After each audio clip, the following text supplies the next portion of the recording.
ಪ್ರಕಟಣೆ 1:1 ಯೇಸು ಕ್ರಿಸ್ತನ ಪ್ರಕಟಣೆಯು ಆತನು ಬೇಗನೆ ಸಂಭವಿಸತಕ್ಕವುಗಳನ್ನು ತನ್ನ ಸೇವಕರಿಗೆ ತೋರಿಸುವುದಕ್ಕಾಗಿ ದೇವರು ಈ ಪ್ರಕಟಣೆಯನ್ನು ಆತನಿಗೆ ಕೊಟ್ಟನು, ಇದಲ್ಲದೆ ಆತನು ತನ್ನ ದೂತನನ್ನು ಕಳುಹಿಸಿ ಅವನ ಮೂಲಕ ಅದನ್ನು ತನ್ನ ಸೇವಕನಾದ ಯೋಹಾನನಿಗೆ ಸೂಚಿಸಿದ.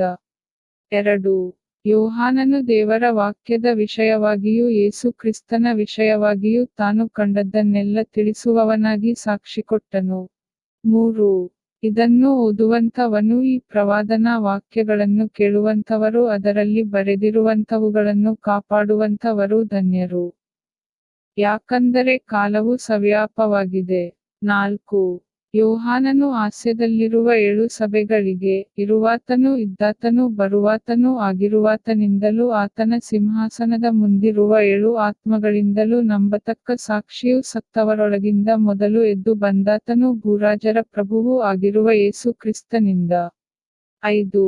ಆತನು ನಮ್ಮನ್ನು ಪ್ರೀತಿಸಿ ತನ್ನ ಸ್ವಂತ ರಕ್ತದಿಂದ ನಮ್ಮನ್ನು ನಮ್ಮ ಪಾಪಗಳಿಂದ ತೊಳೆದು